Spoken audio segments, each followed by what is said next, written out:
Hi, this is a quick intro. So, content warning here, real brief.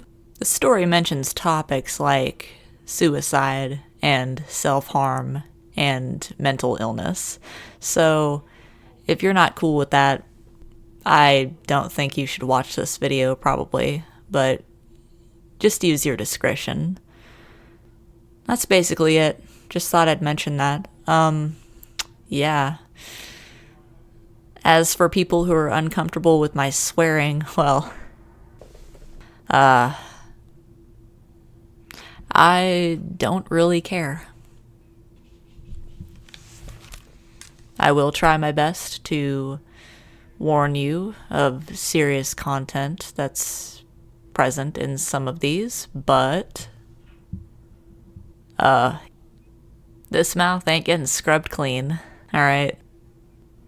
Ain't no amount of soap for that, so you can go watch My Little Pony if you have a problem with it. Or the dozens of other creepypasta channels that censor themselves. That's all. Have a good evening.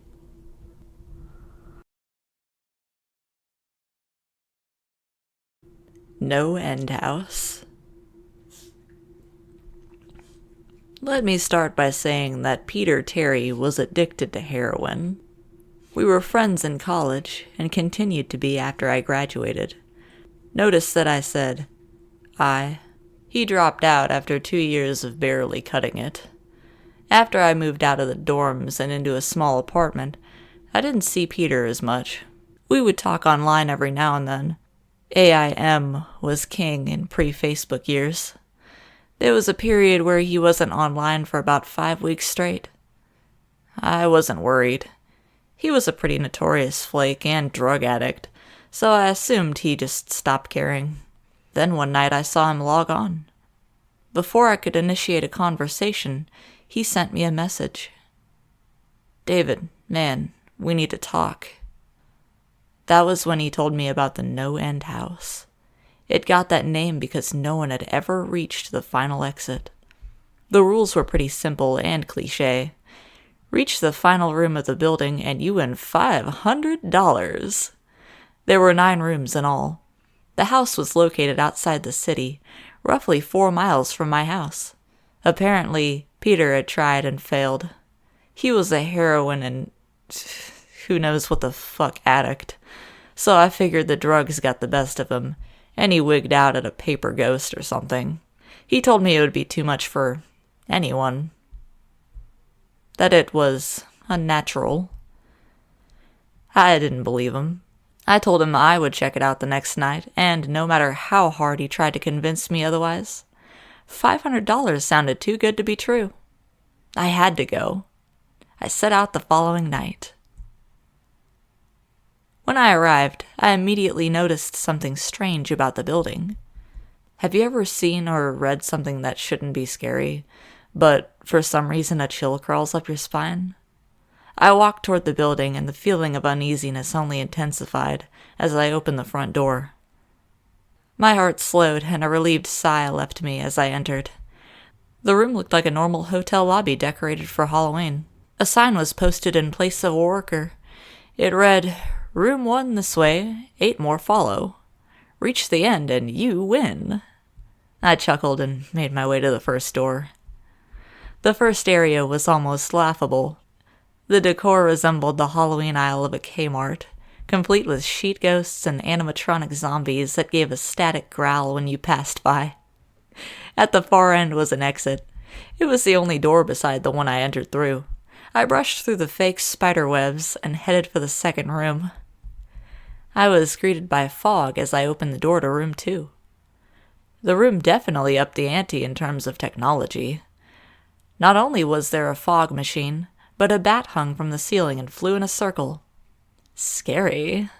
They seemed to have a Halloween soundtrack that one would find in a 99-cent store on a loop somewhere in the room. I didn't see a stereo, but I guessed they must have used a PA system.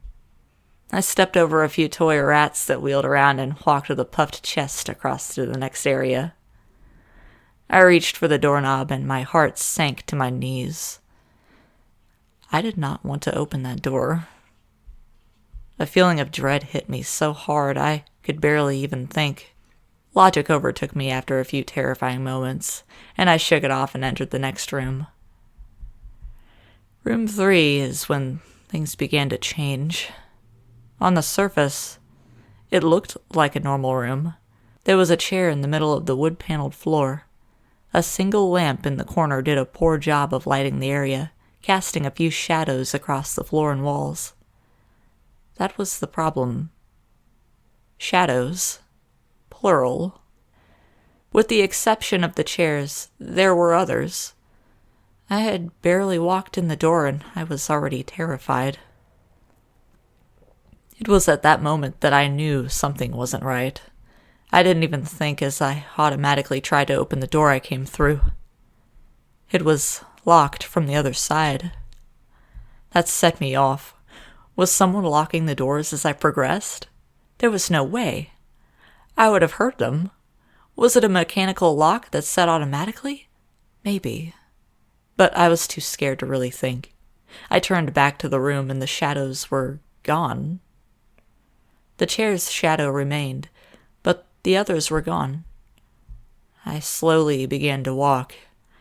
I used to hallucinate when I was a kid, so I wrote off the shadows as a figment of my imagination. I began to feel better as I made it to the halfway point of the room. I looked down as I took my steps, and that's when I saw it. Or didn't see it. My shadow wasn't there. I didn't have time to scream. I ran as fast as I could to the other door and flung myself without thinking into the room beyond. The fourth room was possibly the most disturbing. As I closed the door, all light seemed to be sucked out and put back into the previous room. I stood there, surrounded by darkness, not able to move. I'm not afraid of the dark and never have been, but I was absolutely terrified. All sight had left me. I held my hand in front of my face, and if I didn't know what I was doing, I would never have been able to tell. Darkness doesn't describe it. I couldn't hear anything. It was dead silence. When you're in a soundproof room, you can still hear yourself breathing.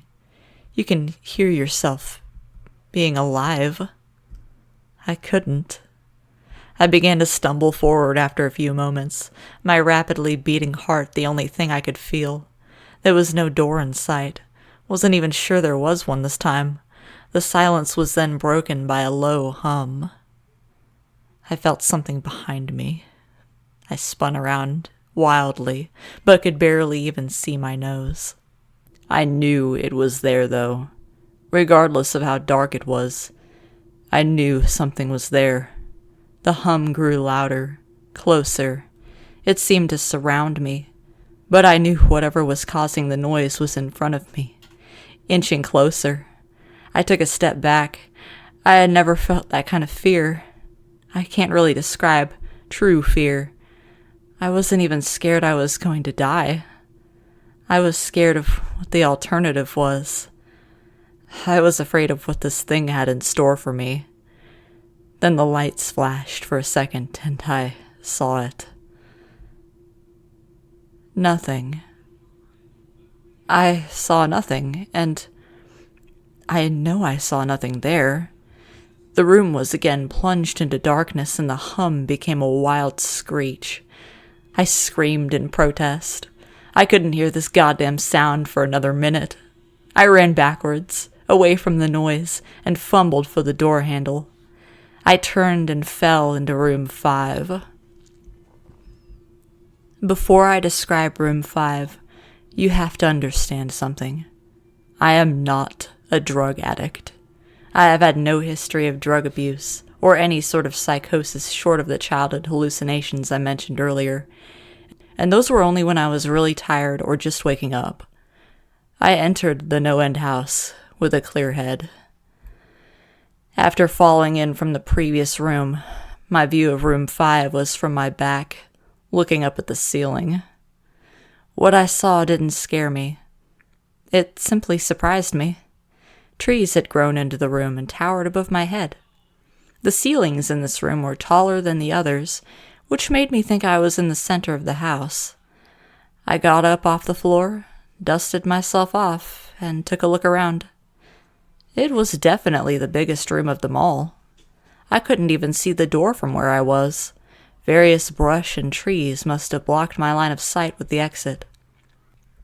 Up to this point, I figured the rooms were going to get scarier, but this one was a paradise compared to the last room. I also assumed whatever was in room 4 stayed back there. I was incredibly wrong. As I made my way deeper into the room, I began to hear what one would hear if they were in a forest. Chirping bugs and the occasional flap of birds seemed to be my only company in this room. That was the thing that bothered me the most. I heard the bugs and other animals, but I didn't see any of them. I began to wonder how big this house was. From the outside, when I first walked up to it, it looked like a regular house. It was definitely on the bigger side, but this was almost a full forest in here. The canopy covered my view of the ceiling, but I assumed it was still there. However high it was. I couldn't see any walls either. The only way I knew I was still inside was that the floor matched the other rooms. The standard dark wood paneling. I kept walking, hoping that the next tree I passed would reveal the door. After a few moments of walking, I felt a mosquito fly onto my arm. I shook it off and kept going. A second later, I felt about 10 more land on my skin at different places. I felt them crawl up and down my arms and legs, and a few made their way across my face. I flailed wildly to get them all off, but they just kept crawling. I looked down and let out a muffled scream. More of a whimper, to be honest. I didn't see a single bug. Not one bug was on me, but I could feel them crawl. I heard them fly by my face and sting my skin, but I couldn't see a single one. I dropped to the ground and began to roll wildly. I was desperate. I hated bugs, especially ones I couldn't see or touch. But these bugs could touch me, and they were everywhere. I began to crawl. I had no idea where I was going. The entrance was nowhere in sight, and I still hadn't even seen the exit. So I just crawled, my skin wriggling with the presence of those phantom bugs. After what seemed like hours, I found the door. I grabbed the nearest tree and propped myself up, mindlessly slapping my arms and legs to no avail. I tried to run, but I couldn't.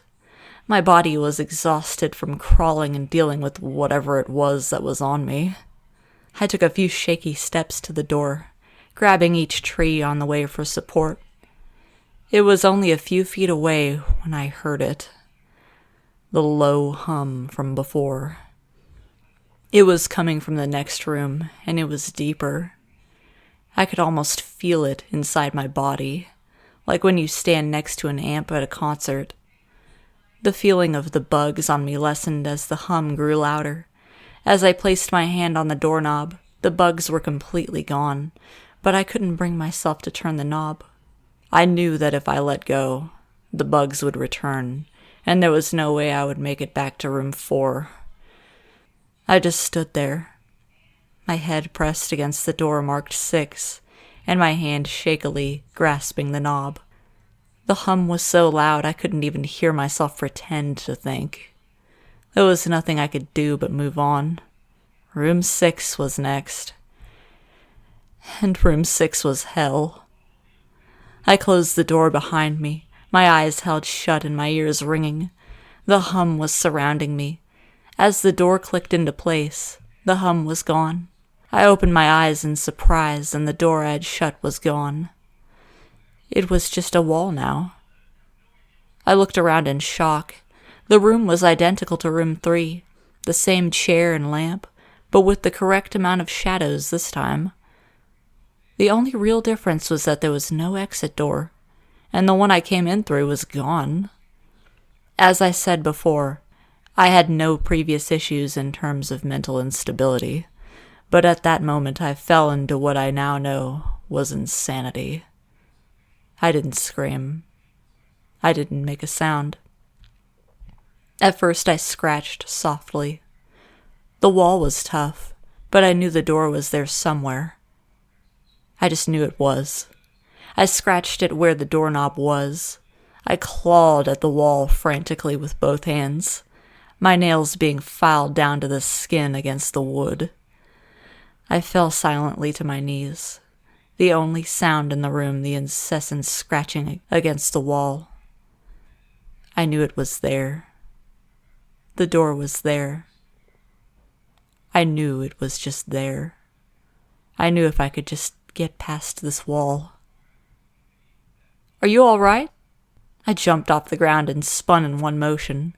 I leaned against the wall behind me and I saw what it was that spoke to me. To this day, I regret ever turning around. There was a little girl. She was wearing a soft, white dress that went down to her ankles. She had long blonde hair to the middle of her back and white skin and blue eyes. She was the most frightening thing I had ever seen, and I know that nothing in my life will ever be as unnerving as what I saw in her.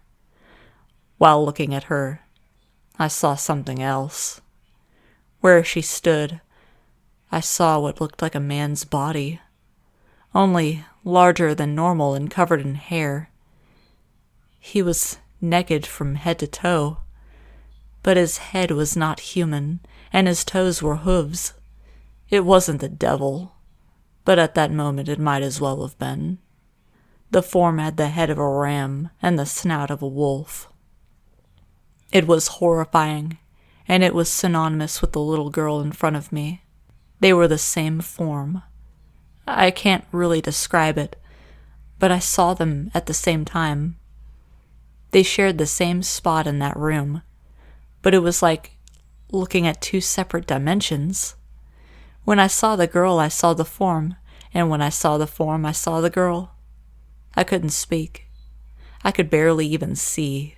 My mind was revolting against what it was attempting to process.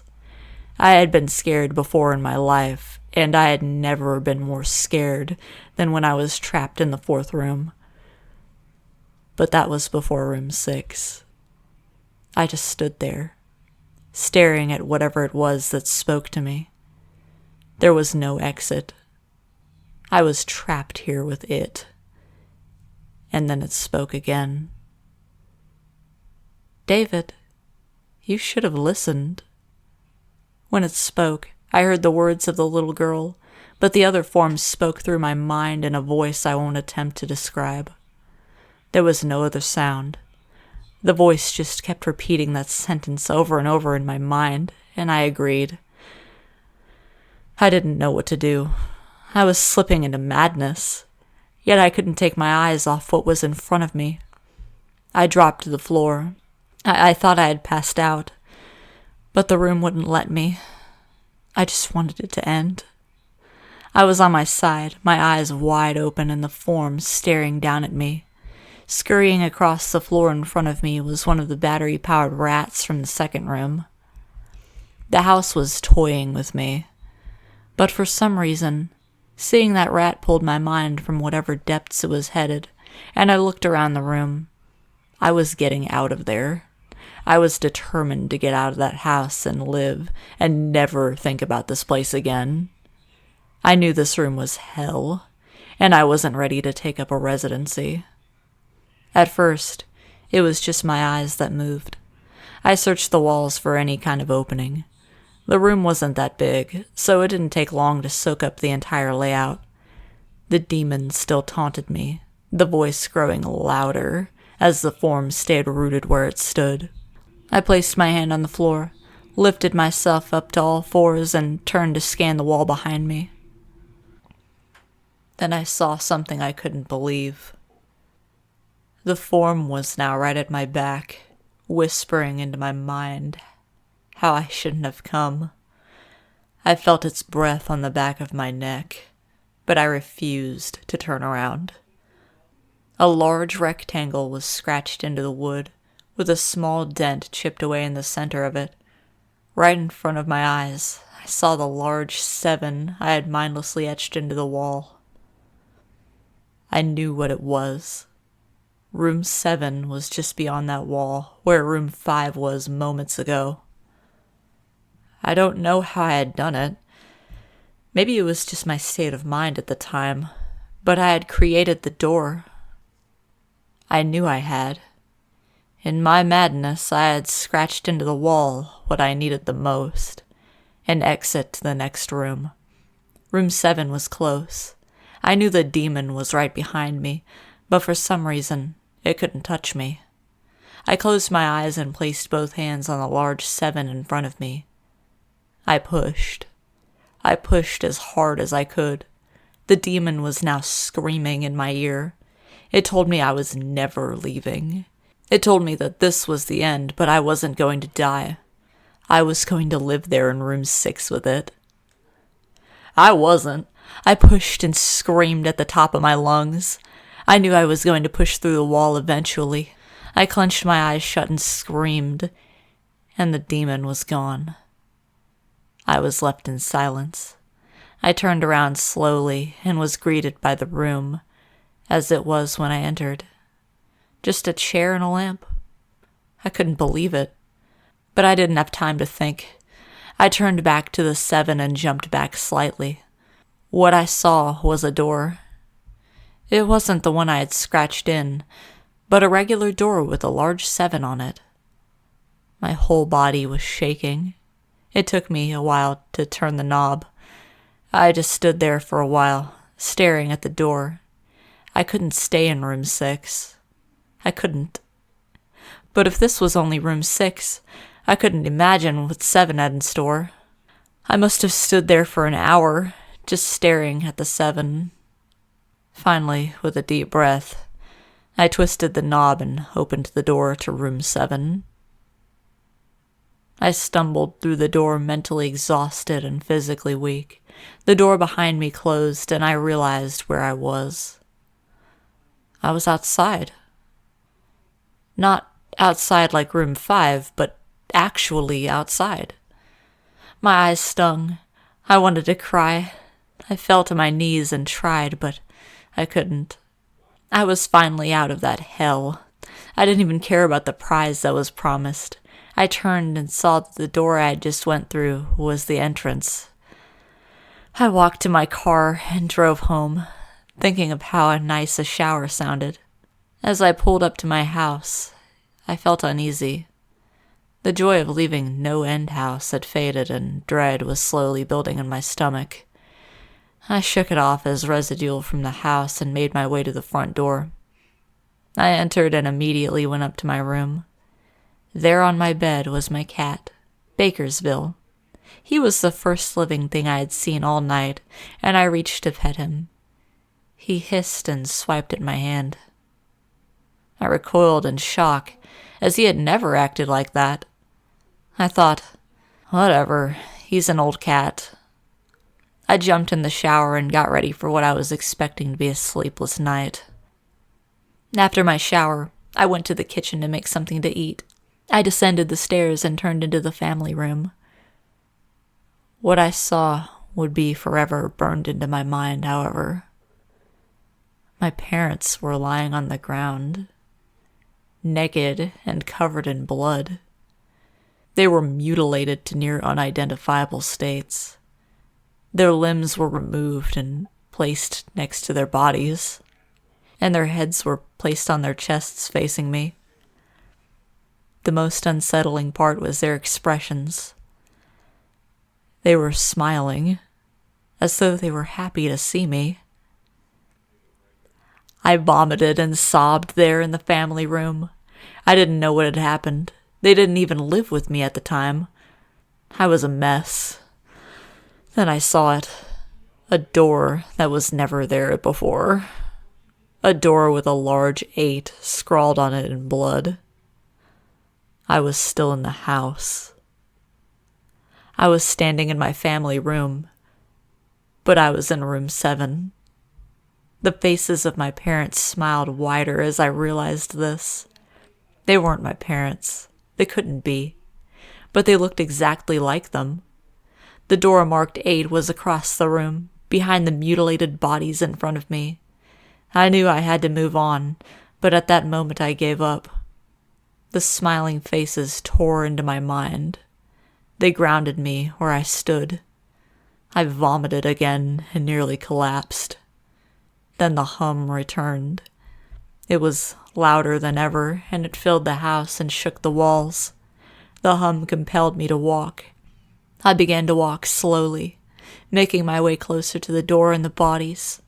I could barely stand, let alone walk. And the closer I got to my parents, the closer I came to suicide. The walls were now shaking so hard it seemed as though they were going to crumble, but still the faces smiled at me. As I inched closer, their eyes followed me. I was now between the 2 bodies, a few feet away from the door. The dismembered hands clawed their way across the carpet towards me, all while the faces continued to stare. New terror washed over me, and I walked faster. I didn't want to hear them speak.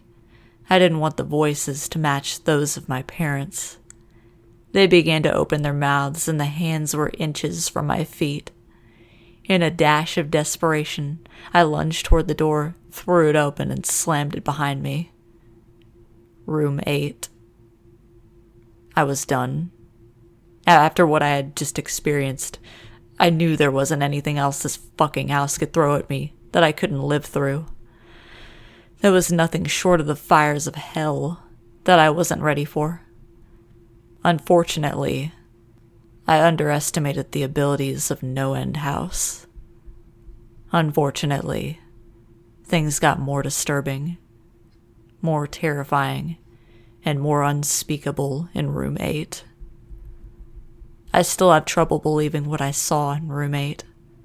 Again, the room was a carbon copy of Rooms 3 and 6, but sitting in the unusually empty chair was a man. After a few seconds of disbelief, my mind finally accepted the fact that the man sitting in the chair was me.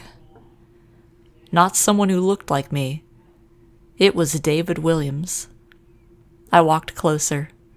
I had to get a better look, even though I was sure of it. He looked up at me, and I noticed tears in his eyes. Please don't do it. Please don't hurt me. What? I asked. Who are you? I'm not going to hurt you. Yes, you are.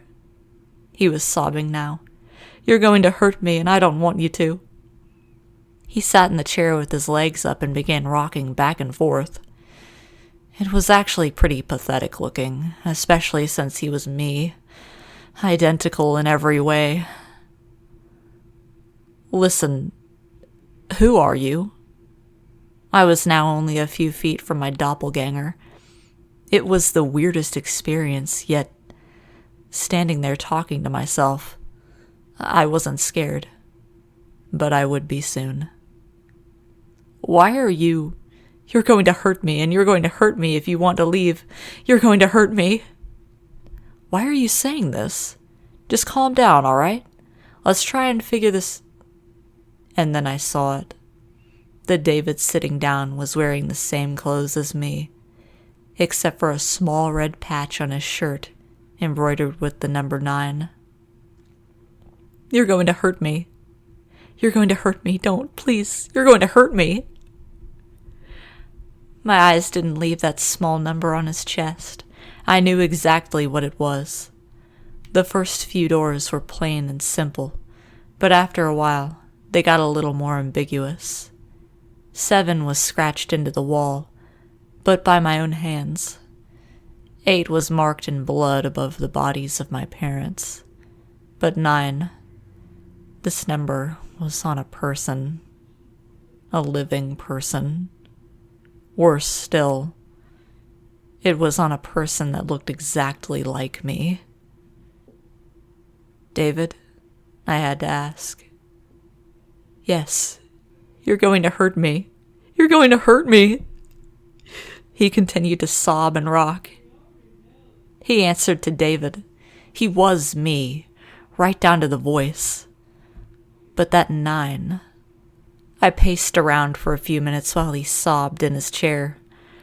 The room had no door, and, similarly to room 6, the door I came through was gone. For some reason, I assumed that scratching would get me nowhere this time.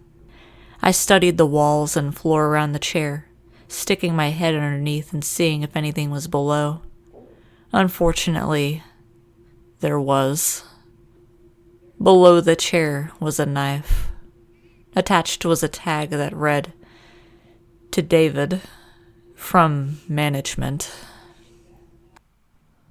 The feeling in my stomach as I read that tag was something sinister.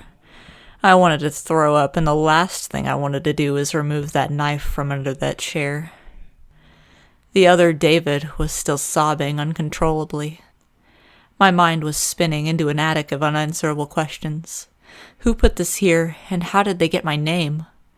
Not to mention the fact that as I knelt on the cold wood floor, I also sat in that chair, sobbing in protest of being hurt by myself. It was all too much to process. The house and the management had been playing with me this whole time. My thoughts, for some reason, turned to Peter, and whether or not he got this far. If he did, if he met a Peter Terry sobbing in this very chair, rocking back and forth. I shook those thoughts out of my head. They didn't matter. I took the knife from under the chair, and immediately the other David went quiet. "David," he said in my voice, "what do you think you're going to do?" I lifted myself from the ground and clenched the knife in my hand.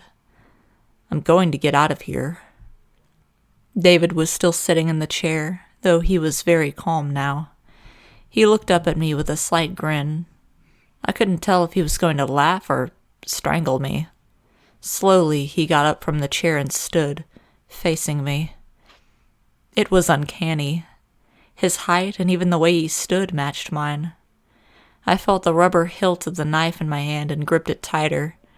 I don't know what I was planning on doing with it, but I had a feeling I was going to need it. Now, his voice was slightly deeper than my own. "I'm going to hurt you. I'm going to hurt you, and I'm going to keep you here." I didn't respond. I just lunged and tackled him to the ground. I had mounted him and looked down, knife poised and ready. He looked up at me, terrified. It was like I was looking in a mirror. Then the hum returned, low and distant, though I still felt it deep in my body. David looked up at me as I looked down at myself. The hum was getting louder, and I felt something inside me snap. With one motion, I slammed the knife into the patch on his chest and ripped down. Blackness fell on the room, and I was falling. The darkness around me was like nothing I had experienced up to that point. Room 4 was dark, but it didn't come close to what was completely engulfing me. I wasn't even sure if I was falling after a while. I felt weightless, covered in dark. Then a deep sadness came over me. I felt lost, depressed, and suicidal. The sight of my parents entered my mind. I knew it wasn't real, but I had seen it, and the mind had trouble differentiating between what is real and what isn't. The sadness only deepened. I was in room 9 for what seemed like days, the final room, and that's exactly what it was. The end. NoEnd house had an end, and I had reached it. At that moment, I gave up. I knew I would be in that in-between state forever, accompanied by nothing but darkness. Not even the hum was there to keep me sane. I had lost all senses. I couldn't feel myself. I couldn't hear anything. Sight was completely useless here. I searched for a taste in my mouth and found nothing. I felt disembodied and completely lost. I knew where I was. This was hell. Room 9 was hell. Then it happened. A light. One of those stereotypical lights at the end of the tunnel. I felt ground come up from below me, and I was standing. After a moment or two of gathering my thoughts and senses, I slowly walked toward that light. As I approached the light, it took form. It was a vertical slit down the side of an unmarked door. I slowly walked through the door and found myself back where I started. The lobby of NoEnd House. It was exactly how I left it. Still empty, still decorated with childish Halloween decorations. After everything that had happened that night, I was still wary of where I was. After a few moments of normalcy, I looked around the place trying to find anything different. On the desk was a plain white envelope with my name handwritten on it. Immensely curious, yet still cautious, I mustered up the courage to open the envelope. Inside was a letter, again handwritten. David Williams, congratulations! You have made it to the end of NoEnd House. Please accept this prize as a token of great achievement. Yours forever, Management. With the letter were 5 $100 bills. I couldn't stop laughing. I laughed for what seemed like hours. I laughed as I walked out to my car, and I laughed as I drove home. I laughed as I pulled into my driveway.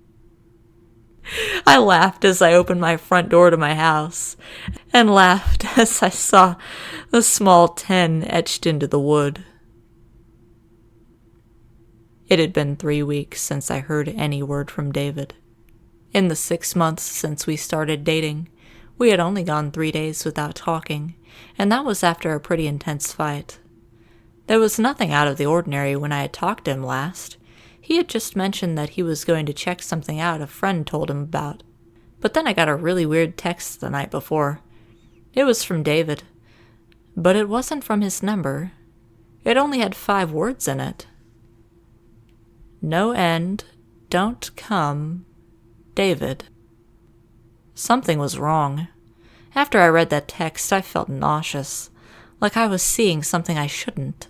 I decided to get a hold of Peter, but I had talked to his ass before. He was a deadbeat, but at least he might have some information on where David might be. I decided to log into AIM with David's account. I figured it would be easier to start something with Peter if he didn't know it was me. When I logged on, he immediately messaged me. David? Holy shit, you had me worried. I thought you went to the house. What do you mean? NoEnd House, man. That place I told you about, I could have sworn you were gonna go. NoEnd. This guy knew what was going on. Yeah, I actually couldn't find it. Maybe I'll try again tomorrow. Where was it again? No way. You already had me worried. Fuck. That place I've been there. You do not want to go there. Peter, this is Maggie. Wait. What? Where's David? I don't know. I thought you would know, but apparently not. Oh shit. Oh shit. Shit. What? Seriously, Peter, you need to tell me what's going on. I think he went to the house. It's outside of town, maybe 4 miles down Terrence Street, unmarked road. Turn right. Shit, man. He's gone. No, I don't think he is. What are you planning on doing? I'm going to get him back. I left the next night around 8. There wasn't a single car the entire trip, and as I turned onto the unmarked street, I saw a sign pointing down the road. No end this way. Open 24 hours. My breathing hadn't been steady since I left my house, and seeing the house didn't help. There weren't any other cars around, which made me think that it wasn't open. Light from the front stoop illuminated the surrounding area, and the windows showed that lights were on inside. I parked my car, walked up to the front, and made my way in. The front lobby was normal enough, but as I predicted, there wasn't anyone there. All the lights were on, but no one was there. Besides the door I came through, there was only one other. Posted next to it was another sign. Room 1 this way, 8 more follow. Reach the end and you win. That wasn't what made my stomach sink. That wasn't what stopped my heart. There was more below, scrawled and handwritten in red. You won't save him. I must have stood in the lobby for an hour. I was frozen. I didn't know how to go on. Did I go through the door? Did I call the police? After reading the sign, I decided that I may have bitten off more than I could chew. I'm average height for a girl, but pretty thin. I wasn't about to fight off some psycho that was holding David hostage. I decided calling the cops was the best thing to do, so I reached into my pocket and opened my phone to call. No service. The house must be blocking the signal, and it was basically in the middle of nowhere. I walked towards the entrance, figuring I'd find service outside. I reached to the knob and twisted. Then nothing. It was locked. I shook it harder. Nothing. It was locked from the outside. I slammed my hands against the door and called out to anyone that could hear me. I knew it was useless. No one was out here except me. Then I felt a vibration in my pocket. I reached down and looked at my phone. One unread text. At first, I was really glad I had service. I was saved. Maybe the text was from David that he was all right. It was from a different number, one I didn't have in my phone. I pressed open and nearly dropped the phone. You can't save yourself either. My entire body was shaking. I wanted to pass out. I was stuck there. A cell phone with no service, in a room with no exit. My eyes scanned the room and landed on the door across the room. A gold 1 was mounted on the front. It looked like a room door in a hotel. The ground felt far away as I walked closer to the door. In a few moments I was within inches of it, and I placed my head against the wood and listened. All I heard was distant Halloween music. Just creepy instrumental music you'd hear at any haunted house. Suddenly, I got a little calmer. David was always known for his pranks.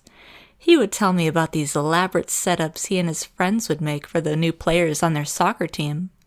Somehow a smile found its way onto my face, and I opened the door without fear. Entering the first room alleviated my fears even more. The room was a completely normal attempt at a haunted house, though rather lacking. In each corner was a scarecrow, but not even scary ones. They were the kind you used to see in grade school, with the big smiling faces. Paper ghosts hung from the ceiling, and a fan in the corner added a cold breeze that made them spin. Next to one of the scarecrows was again the only other door in the room. Printed on the front, similar to the first door, was a large 2. I laughed and left this lame rune behind me. When I opened the door to room 2, I couldn't see 3 feet in front of me. It was completely filled with a gray mist that smelled like rubber. I guessed there had to be some fog machine in here, but it must have been pumping this stuff for hours. There were no windows in the last room, so the ventilation must have been terrible. I walked slowly forward and let out a small shriek. I had bumped straight into a large robotic Jason Voorhees. His eyes flashed red, and the knife in his hand went up and down in a jerky stabbing motion. My heart was racing, and if anyone was with me, I would have felt incredibly embarrassed. I covered my mouth and made my way past Robo-Jason. The fog was getting to be a little much. I was beginning to feel lightheaded as I found the door to room 3. I placed my hand to the knob and jerked it back in pain. The knob was extremely hot. I placed my hand on the door itself and felt that it was too warm. I couldn't hear anything from the other side. I put my ear up to the warm wood, expecting to hear fire, and heard nothing. I assumed that it was just warm, like they were pumping heat into it like the final room in Mr. Toad's Wild Race at Disneyland. I took the corner of my dress and wrapped it around my hand, turning the doorknob as fast as I could, and I flung myself into room 3. There was no fire, just darkness, and it was freezing cold. Room 3 wasn't like the other rooms. It wasn't like the other rooms at all. At that moment, I knew that something wasn't right. I tried to make out anything in the room, but I couldn't even see my hands grasping for the doorknob. That now wasn't there. I was trapped. I must have been turned around in the darkness, even though I didn't move once I entered.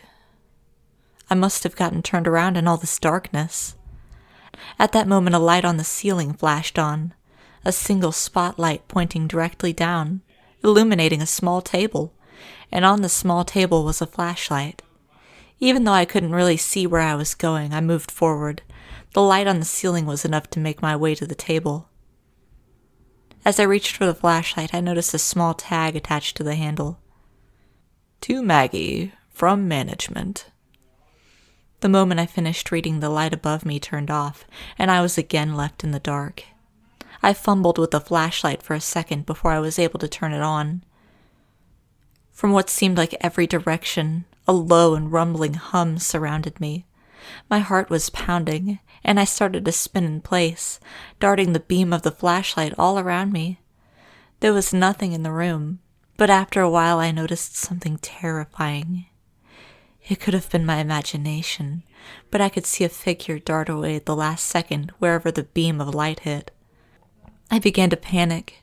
I started backing away from the small table, unsure which direction I was going. The hum was getting louder, and then I started feeling the presence of whatever it was that was dodging the light. My hands shook wildly as I frantically shined the light in whatever direction I could think of. It was always there, just barely escaping back into the darkness every time. But it was getting closer. My eyes started to well up with tears. I thought I was going to drop the flashlight, I was shaking so badly, until I saw it. The light set directly on a small number 4. It was written on a piece of paper and taped to a wooden door in the corner. I ran as fast as I could with the flashlight pointed directly in front of me. I could feel it behind me. The hum was getting louder, and I thought I felt its breath on my neck. I was sprinting at this point, only a few more feet to go. In one motion, I grabbed the handle, twisted and slammed it shut behind me. I was now in the 4th room. I was outside. I wasn't in the house anymore. What awaited me after opening the door to room 4 was what looked like a cave. I looked down to the ground, and I noticed something strange and disturbing. The ground wasn't made of grass or rock or dirt. It was wood paneling. It was the same floor as in the previous rooms. This was room 4. Somehow, I was still in the house. There were a few torches mounted to the side of the rocks surrounding me, and the cave beyond was pitch black. The torches looked like they could be taken down, so I walked over to the closest one and unsheathed it from its mounting piece. My body was covered in sweat, and I slowly made my way into the cave. The hum was gone, hopefully for good. No other noise met me inside the cave, but there was a slight breeze. The cave seemed to go on forever, and I was walking for what felt like hours, until I saw a faint blue light. I walked toward it, cautiously but at a decent pace. The light was an opening, the end of the tunnel. I started walking a little faster. I always hated cramped spaces like caves and tunnels. In a few moments the exit was within feet, and before I knew it I was at the end. And that's exactly where I was. The end. At the exit of the cave, the ground dropped off to a cliff, and there was no other way to go. I looked back into the dark cave behind me. I knew there wasn't any turns. It was a straight tunnel. I turned and looked down over the edge. What I saw made my stomach turn worse than it ever did before. What I saw was an ocean, water all around with nothing else in sight. The drop must have been 100 feet, with a small rock formation at the bottom. After a few seconds of studying the rocks, my stomach turned more than I thought possible, and my body broke into a fresh sweat. The rocks formed a number. The rocks formed a 5. I stood up and backed away from the edge. I hated heights. I was stopped by a wall that shouldn't have been there. I turned around and was met with a terrifying sight. The cave was gone. I was face to face with a solid stone wall, the side of whatever mountain this was. I had to keep telling myself I was still in the NoEnd house. I didn't leave. Clearly, this isn't an actual mountain, but it felt so real. I turned back and looked over the cliff again. There was no way. This house has been pretty messed up before now. I was outside for God's sake, but what it expected me to do now was just too much. I knew what those rocks down there meant. That was the entrance to room 5. There was no stairs leading down, no other paths to use. I was trapped again. The house wanted me to jump. The house wanted me to jump. I sank to the ground and curled into a ball. I couldn't do it. There was no way I could jump off a cliff onto a jagged rock formation 100 feet below. My mind was split in two. I knew that I was still inside, but my surroundings screamed in my ear the opposite. I stayed there on the wooden ground for a while. At that point, I had lost all concept of time. After what seemed like weeks, I finally stood up. Slowly, I made my way to the edge of the cliff and looked down. The giant 5 taunted me to jump. It knew I couldn't do it, and it taunted me. And then the hum returned. The low and distant hum. It seemed to come from behind me, resonating within the mountain.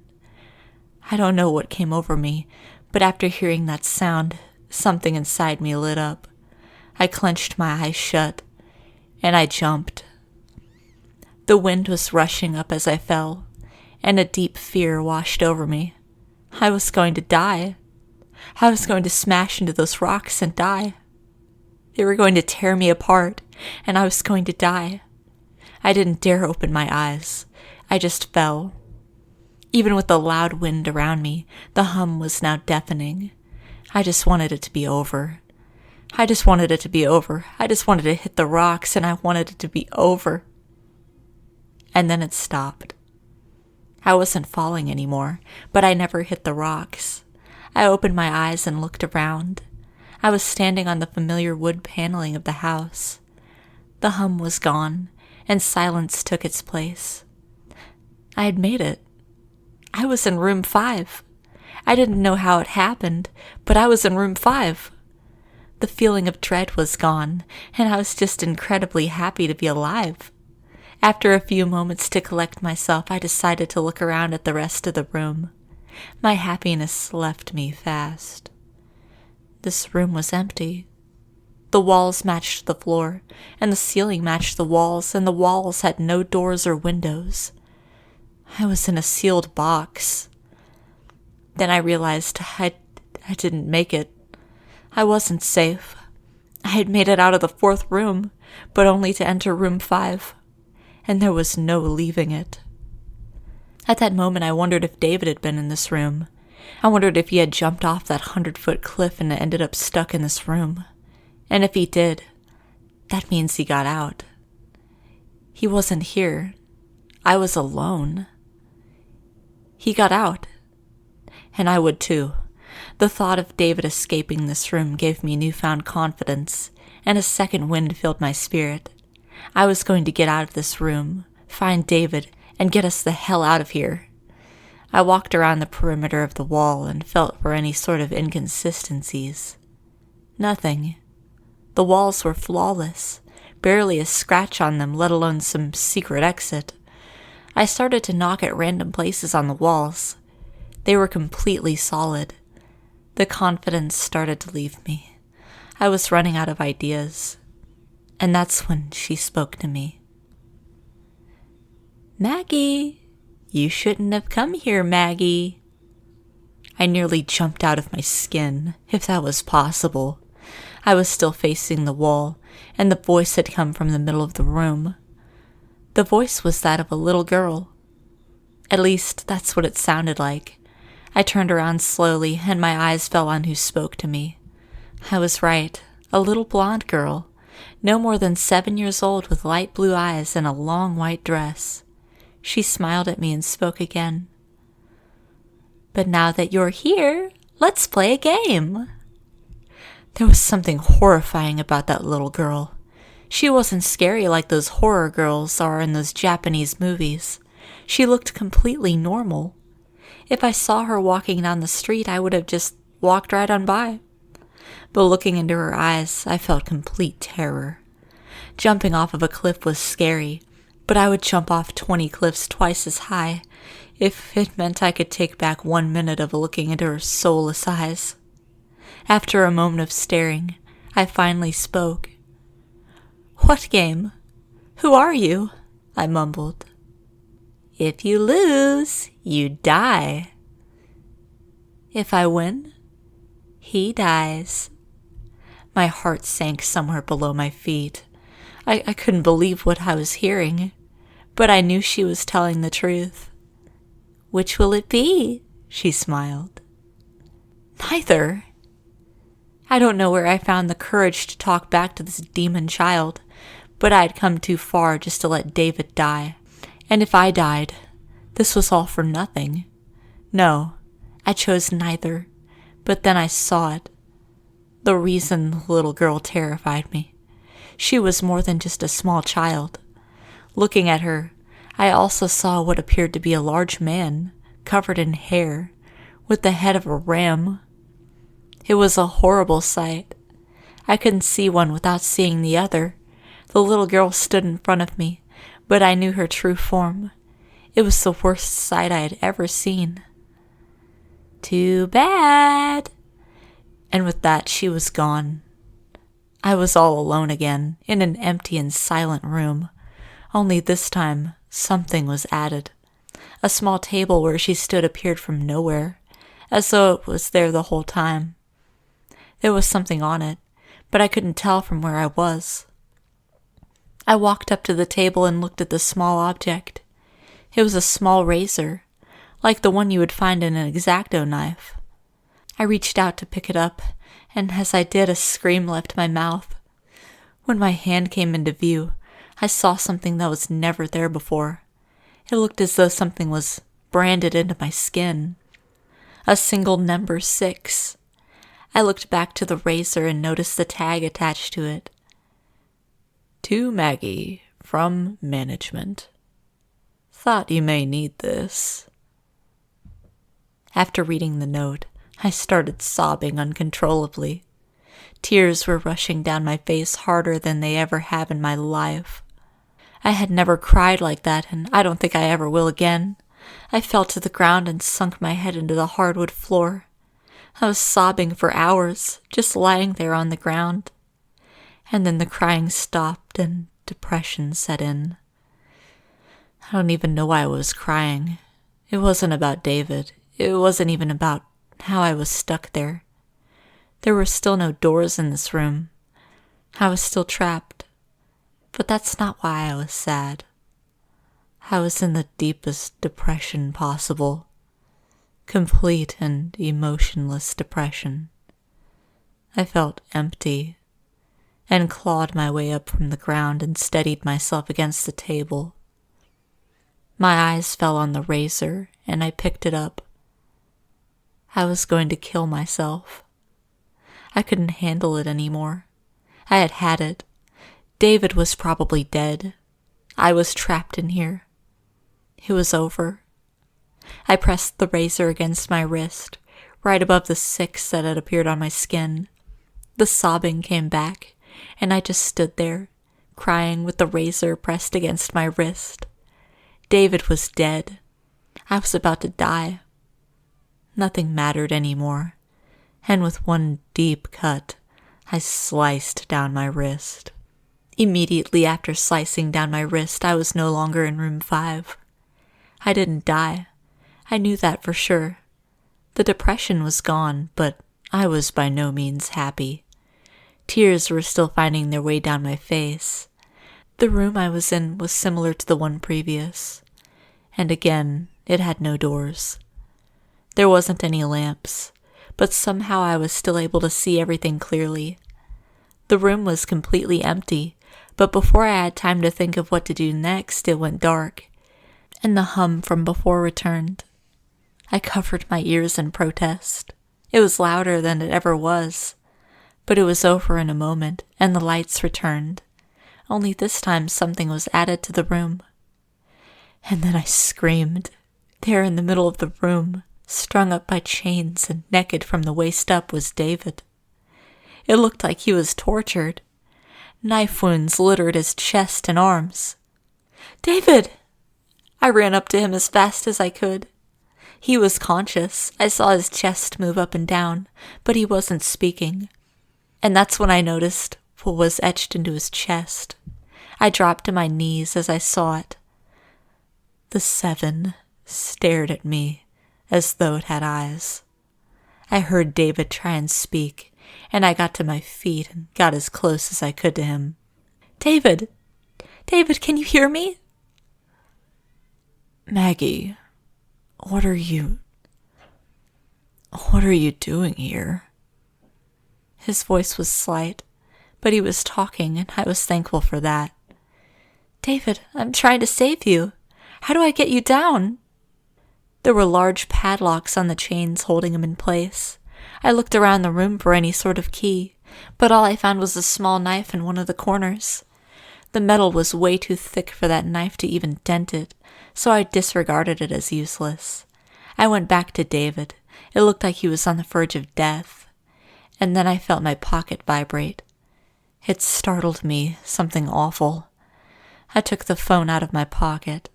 As I suspected, one unread text. I flipped open the phone. "That isn't me." I didn't know what to think. David was right there in front of me, but that text was from the first number that contacted me. It was the first text I received from David that mentioned the NoEnd house. "Maggie." I heard his voice clearly with my ears and my mind. It seemed like his voice was coming from all sides. "Maggie, you have to go on." "What are you talking about? How?" I was face to face with David, or whoever it was that was chained up there. "That knife."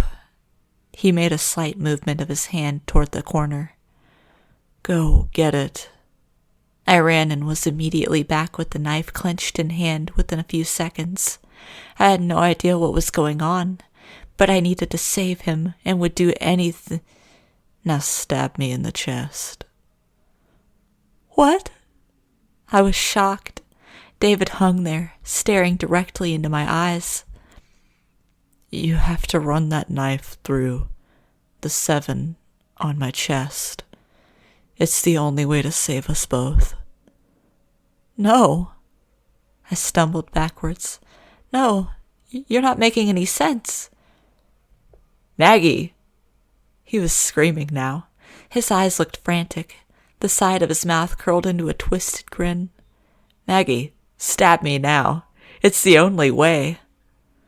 I looked down at the knife in my hand. My head felt as though it was being struck with a bat. I was at a complete loss. I clenched my eyes shut tight and felt the knife in my hand. "Maggie!" And with a scream and a thrust, I stabbed the knife into David's chest. I don't know what came over me. I just knew it was the only way. I opened my eyes and saw his face. It was terrified. Tears slid down his cheeks, and David looked me in the eyes. "Why did you do that?" He couldn't fool me. I know that wasn't David. It couldn't have been.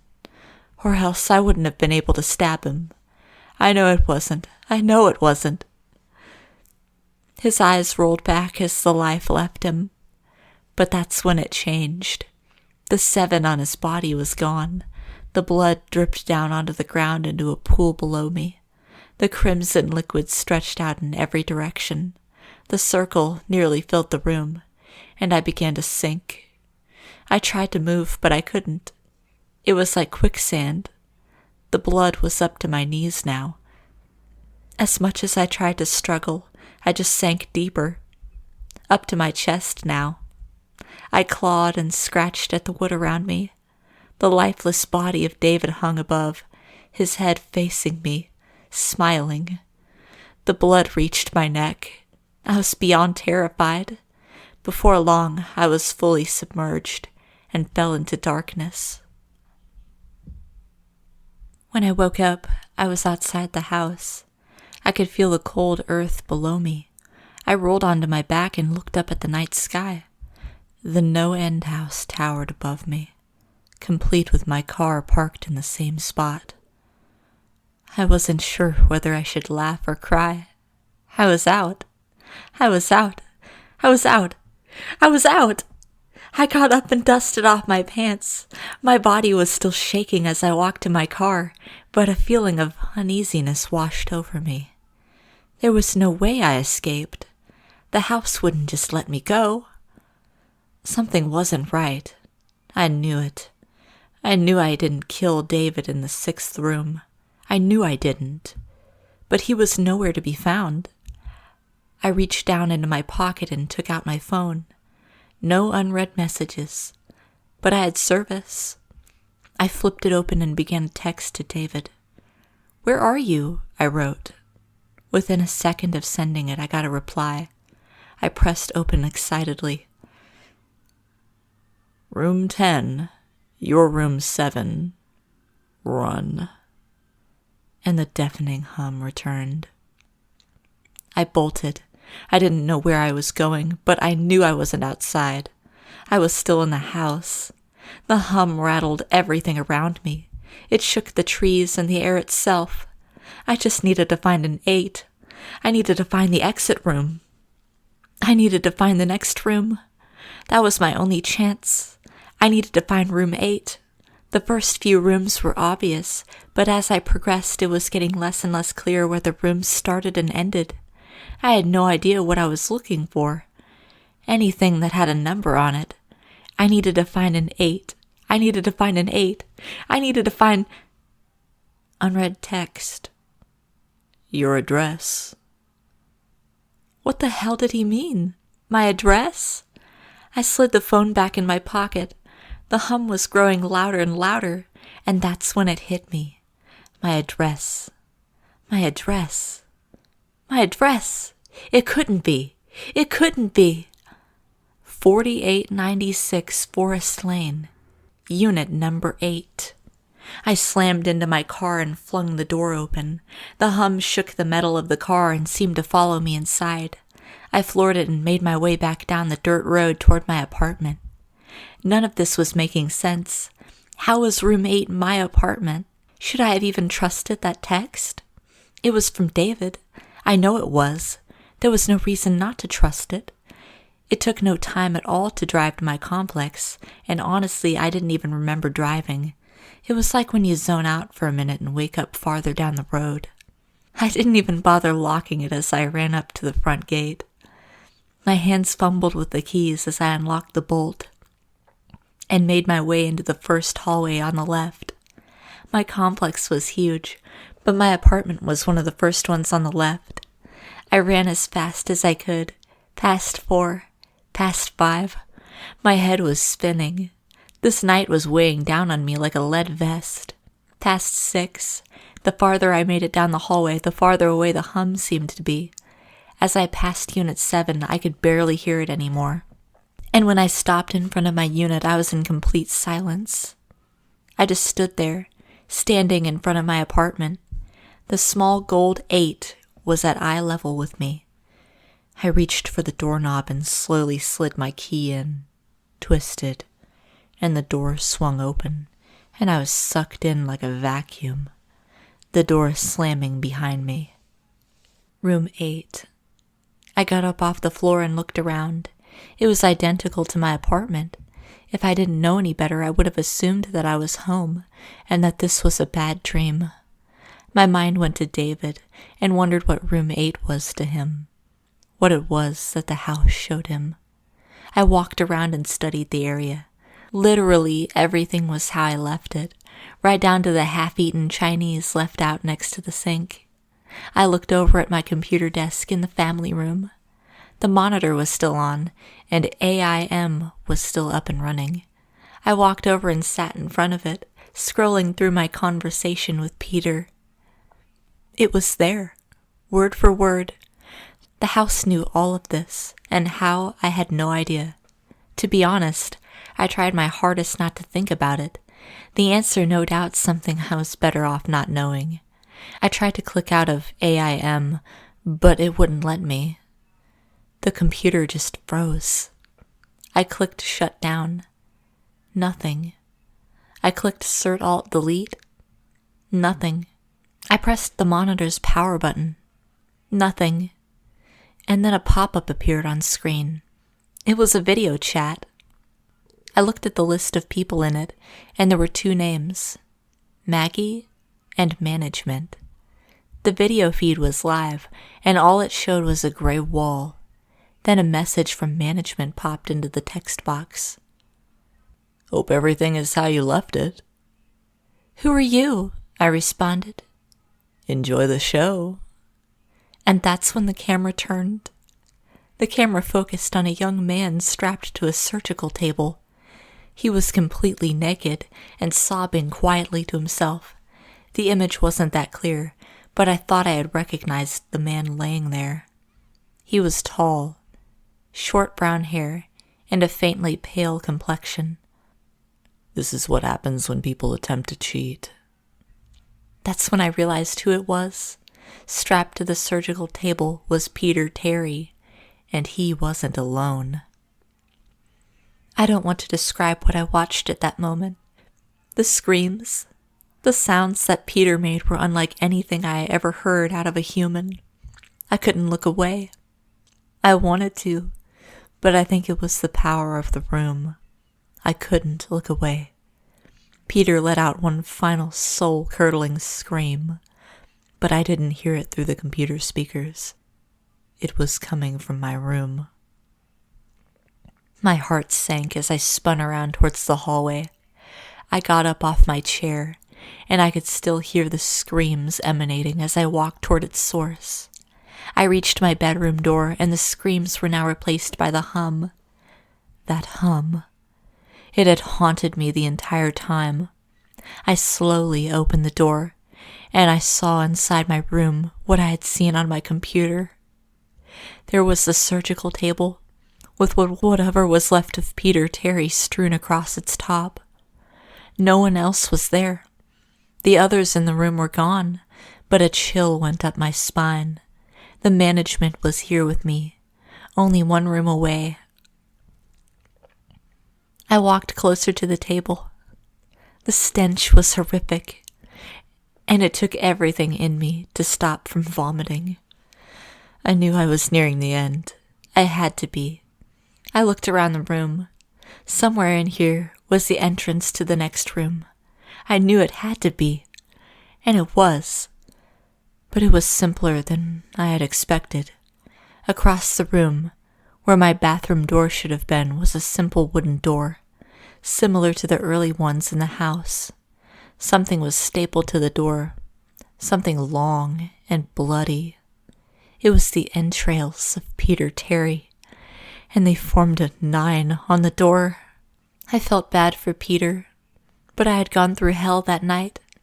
I walked right past the table, picked up a long surgical knife, and didn't give the body a second glance. The final door was there, and I walked right up to it.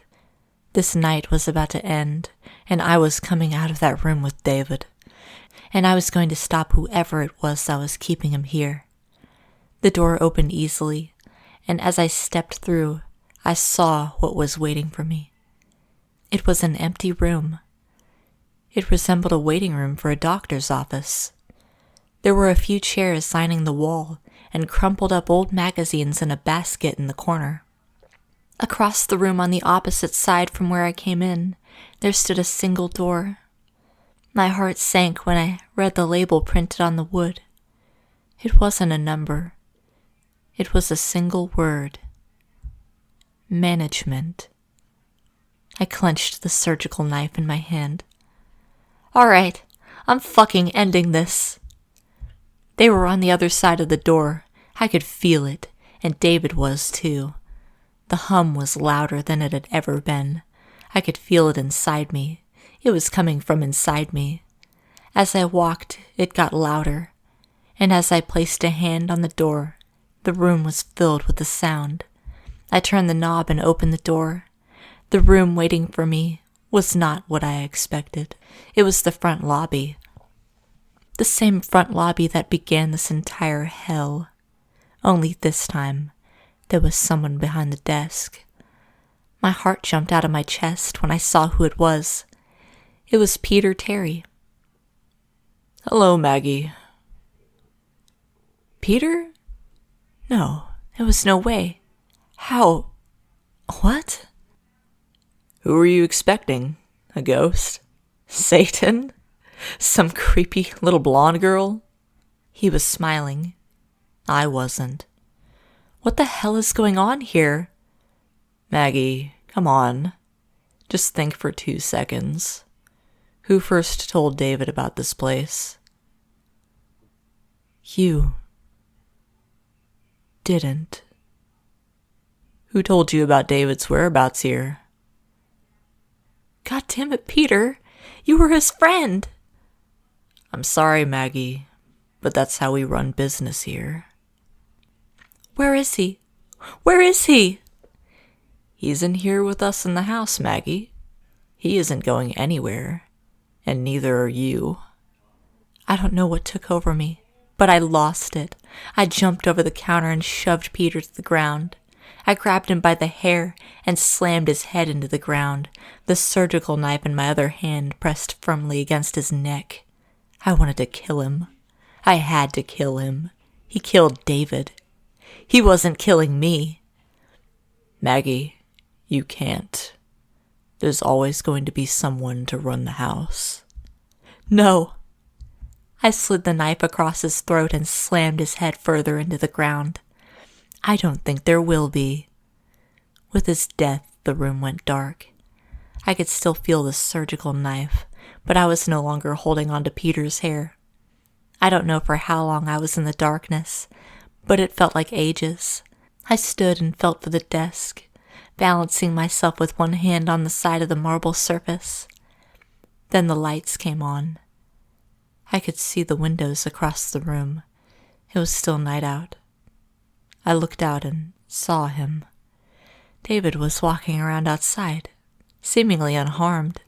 I ran to the door and tried to open it. I was so happy. But the door wouldn't budge. I tried my hardest, but the door wouldn't let me out. I looked out the window and saw David as he began to walk down the dirt road. I rested my head against the door and saw it. My stomach lurched hard. There, pinned to my chest, was a name tag with one word. Management. David stumbled to his car in a daze. The last couple of hours were a complete blur. Haunting images would sporadically cross over his mind, slowly reminding him of the hell he was now leaving behind. He felt in his pocket for his phone and dialed 911. There was no way he could explain any of this, but for some reason his first reaction was to call. Maybe they could just come here and confirm that it's a normal house, nothing more. They could put his mind at ease and he could go home, live a normal life with... Then he remembered. The dirt under his feet slipped around him as David tore back to the house. Maggie. Maggie was in there. As he ran, he flipped through his phone, looking for the old texts he knew he'd sent, but there was nothing. There were texts to Maggie and from Maggie, but all of them were blank. David swore under his breath as he reached the door. He tried the knob, but it was no use. With both fists he pounded on the door, screaming Maggie's name. Nothing. His fists were red and burning, and David slumped to his knees, palms dragging down the door as he went. After a few moments, David felt his eyes sting. He had left her in there. The woman he loved went in there to save him and took his place. He had to find a way in. There had to be another way in. David rose to his feet with a renewed energy, but before he could move, he felt his phone vibrate. It was a text, and looking at the name gave him a relief. It was Peter Terry. Maybe he could help. "Hey, Dave, you all right? Haven't heard from you in a while." "Peter, Jesus, where are you?" "I'm in the house. I went in to find you, man. I told you not to go."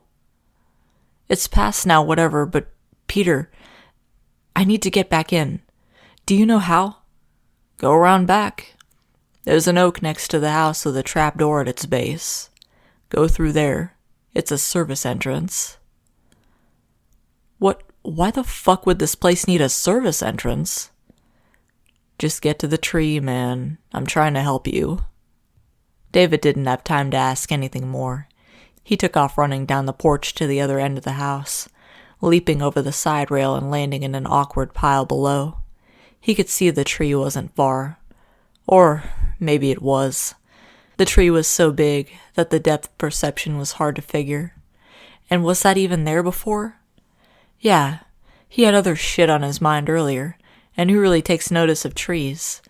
But this one, it was massive. He ran up to the side, and there it was, a small wooden door on the ground below it, like one of those old cellar doors houses used to have leading into their basements. David looked around him and behind his back, and he wasn't even sure why he did. He just had one of those feelings. Shaking it off, David yanked on the handle.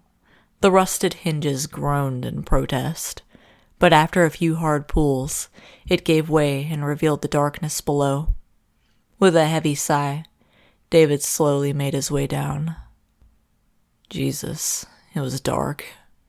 But soon, David was hit with a smell that put the darkness to shame.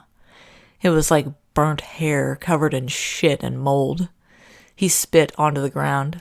He could fucking taste that smell. David got his phone out and turned it to its highest brightness. It wasn't much, but he was at least able to see the surrounding walls. Looking around in the dim light, David noticed something strange. He hadn't been in too many underground tunnels, to be fair, but he assumed the walls would be dirt, mud, or something like that. He couldn't quite see what it was, but it wasn't anything man-made, or that could pass as dirt. Curiosity got the better of him, and with his phone outstretched, he went up to one of the side walls. He had to get close to see it, with the phone almost touching the wall. David's eyes grew wide. No. Can't. With his other hand, David prodded at the wall. It gave a bit, but was solid. He was reminded of the smell and now knew its origin. It was flesh. The walls of the tunnel were covered in burnt skin. David moved the phone a few inches and followed the light. He saw areas where different skins were sewn together with some rough metallic string, almost like copper wire. One section made his stomach turn over on itself. It was a face. A human face. Stretched out and elongated, with the eyes and mouth sewn shut. The nose was removed, and the hole that was left behind was sutured as well. Maybe it was the smell, or the sight of this, but David couldn't take it. With a lurch, he turned to the side and vomited on the ground. The tunnel went on for ages. What was most likely only a few minutes felt like hours to David. He had to get inside and save Maggie. Nothing else mattered. Peter was a friend of his, but if it came down to it, Maggie was the first to save. Peter could rot in there if need be. Then again, he was the one that told him about this path. David's mental debate ceased after something from behind touched him. With a start, he spun around and was face to face with Nothing. Confused, David brought his phone up and reached out into the blackness. Nothing. Nothing. Except a wall. A wall that wasn't there 2 minutes ago. Rank and covered in flesh. David screamed and pounded on the wall in front of him, and it gave only slightly. The hall was shrinking, trapping him in as he walked. It hit David like a train.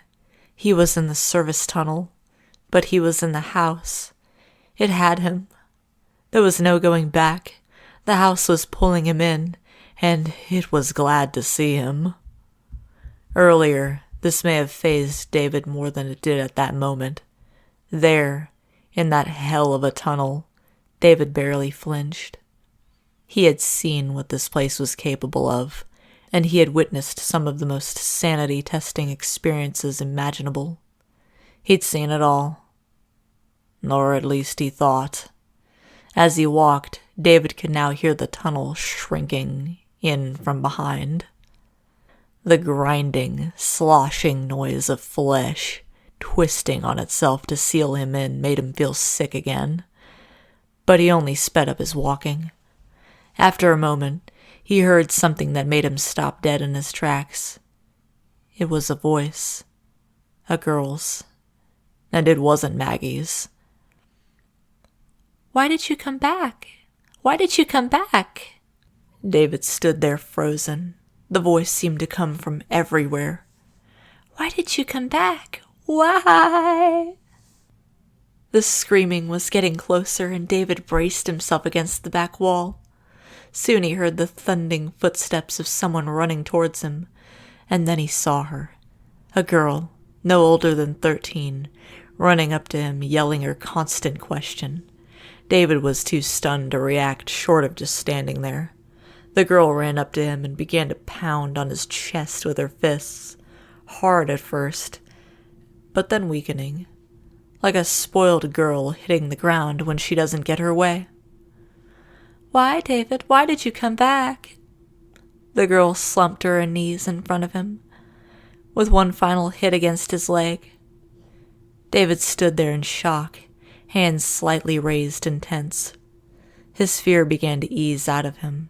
She clearly wasn't a threat, and didn't seem to be a ghost or anything. "Hey," he began. "It's all right. Who are you?" The girl jumped slightly at his words. Slowly she lifted her head to look at David. His heart sank as he saw her face. No eyes. Absolutely no eyes. Blackness. And when she spoke, he could see inside her mouth. No tongue and no teeth. Just a void. "You came to save us, didn't you?" The girl stood up and brushed her hair out of her face.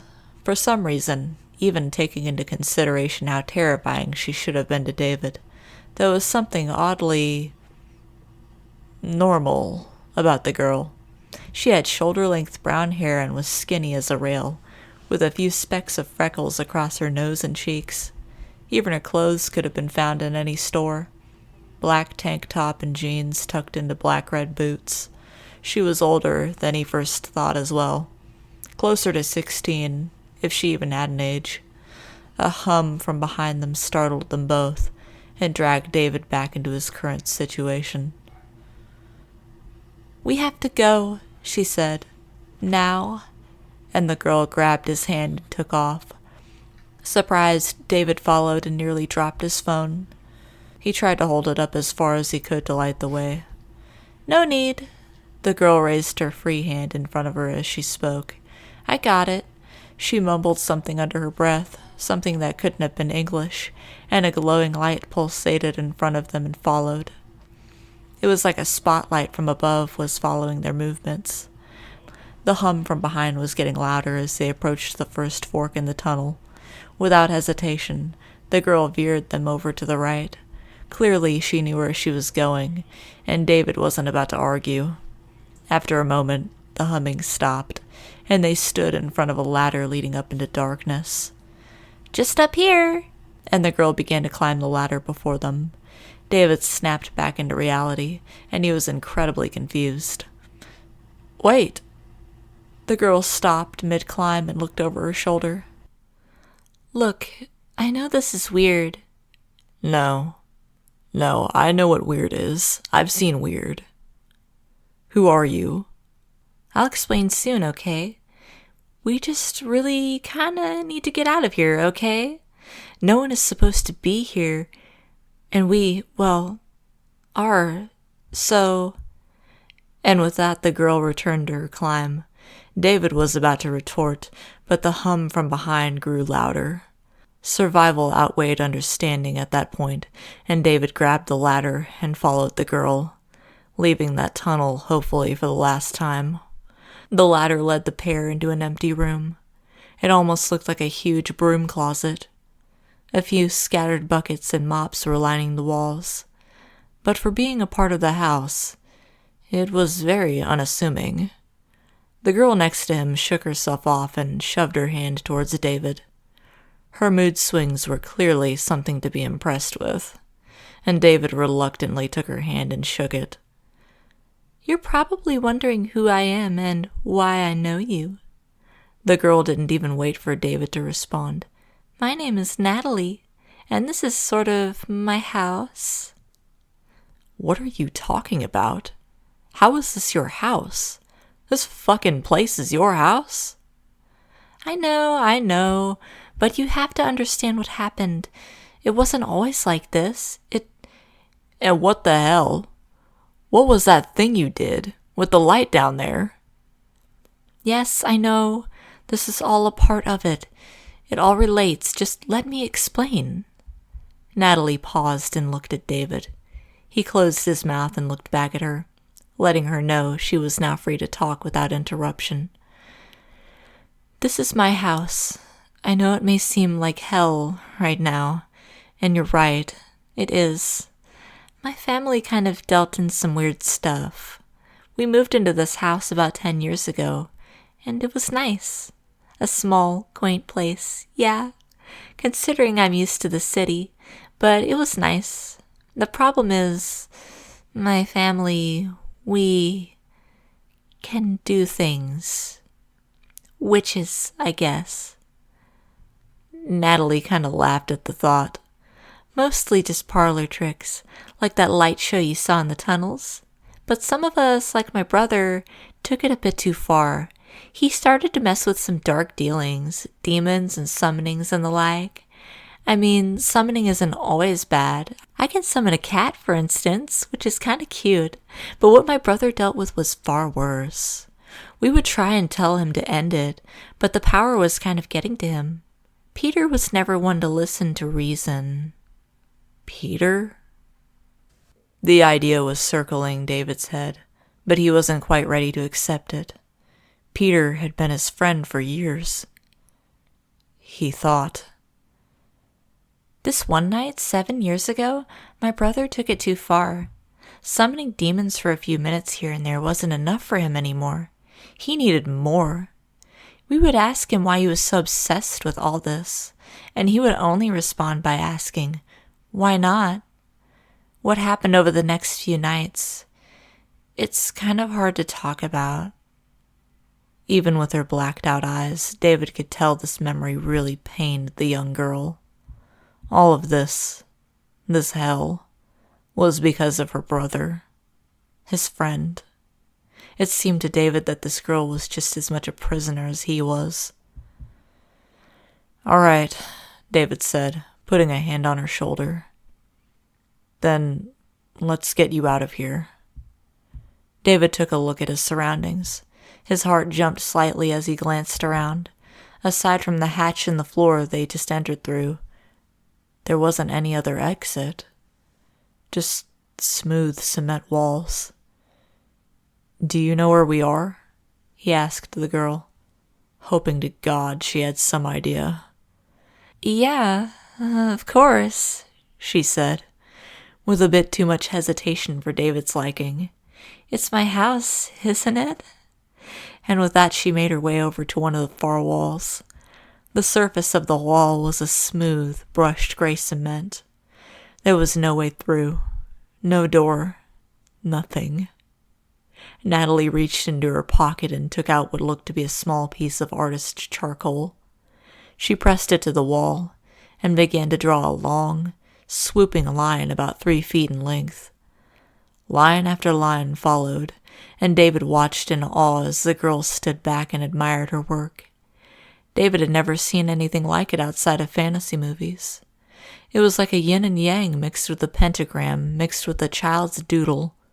Natalie placed the charcoal back into her pocket and ran her fingers through her hair. After a moment of silence, she raised her hand and placed her right palm against the symbol, resting 2 fingers against her temple with the other. At first David thought she was speaking to him, but then realized that she was chanting her weird language again. Soon the symbol seemed to be vibrating, and David watched on as it began to steadily glow a deep purple. Natalie smiled to herself as she felt the wall shake before it split in 2. I've always loved doing that.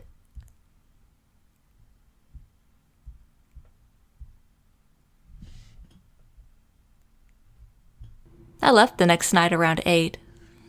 Wait, I think I need to pull the pizzas out of the oven. Shit. He dropped out after 2 years. Really?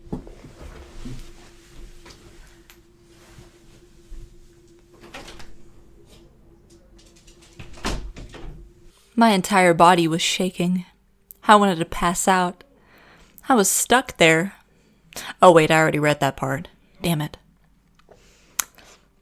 And my body broke into a fresh sweat. The rocks formed a number. The rocks formed a 5. Oh. Oof. How much longer do I have to do this girly voice? Shit.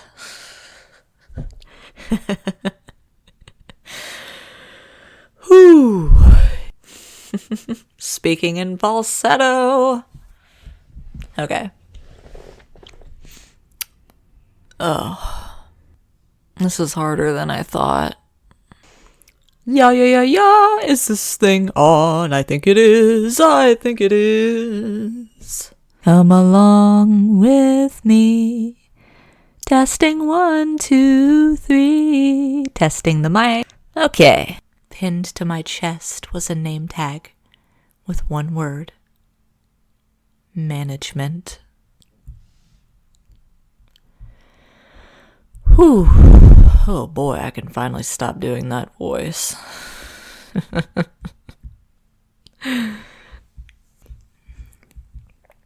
Oh boy.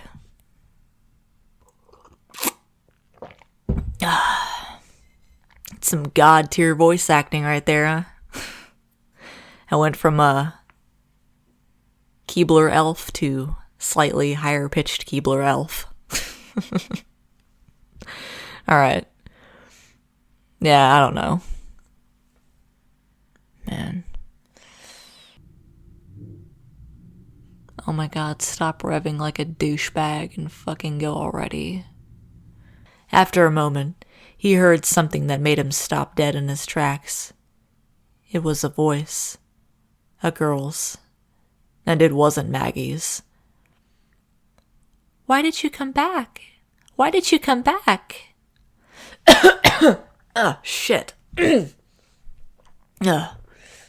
Oh, my voice.